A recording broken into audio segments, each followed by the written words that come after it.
So my wife makes fun of me and that I eat using fork and a knife while I'm driving. She's like, you need to be like a normal human being. Have a burger in one hand a juice cup, and you steer with a knee. Hey guys, we're gonna talk about something very simple. Driving. About 3 reasons why I think driving is such a cool experience and why I think you don't need to break a bank to actually go and explore the world and enjoy the area around you without spending thousands of dollars. And you know what? Getting this kind of view. The 3 different ways that I have in mind are driving by yourself and not only exploring the world outside, but also exploring the world within you by using driving as this sort of like your own safe space where you can think and focus on different ideas, thoughts that you have in your head. A lot of videos that I've created for this channel and a lot of videos I have in mind for this channel, I thought of and I came up with a script for in this car.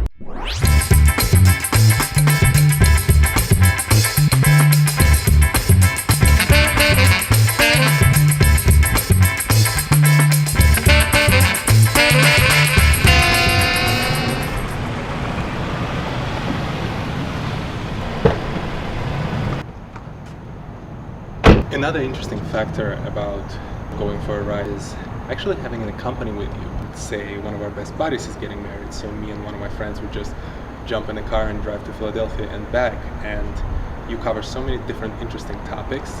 You talk about so many different interesting things as you're driving around together. I feel like driving is not only about thinking and contemplating on your own. It's also about driving together with a friend or a family member or a loved one, and contemplating and thinking about your own life, things that you're going through together and things that you're going to achieve together. There is a third and final piece to this story, so you have to follow me on this one.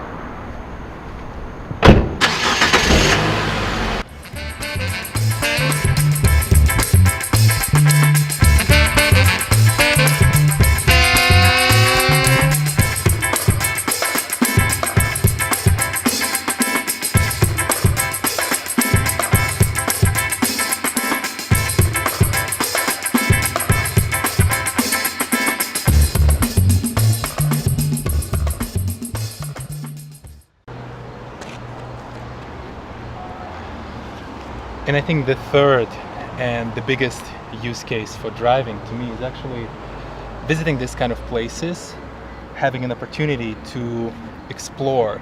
Because sometimes we think that, hey, I need thousands of dollars to go and have some amazing experience out in Hawaii, Caribbean, Southeast Asia. But you really don't need to. Sometimes all you need is a set of wheels and actually visit this kind of location. It's amazing how sometimes we ignore the fact that there's so many interesting places around us that we haven't thought about originally. And once you start driving, once you start exploring, you realize the state, the city, the town, the county that I'm living in is actually much bigger than I thought, and there are a lot of interesting places to visit. Like this place is only about 40 minutes away from my house, and I never knew about it until I drove by and saw this amazing view, and I realized that, okay, there are a lot of things to see around here. My advice to you, go explore. Look up on the internet any interesting places that you might have missed as you were driving by, and stop by, take it in. It doesn't have to be the view like that. It can be something much simpler, yet as enjoyable. Thank you very much for watching the video, for stopping by this channel, and I'll see you at my next journey and my next experience. The downside of driving is dealing with app driver. Navigation just stopped working. Excuse me. Stop and stare. You're moving. Oh, this guy thinks he's going somewhere. Almost rear-ended me. Motherfucker.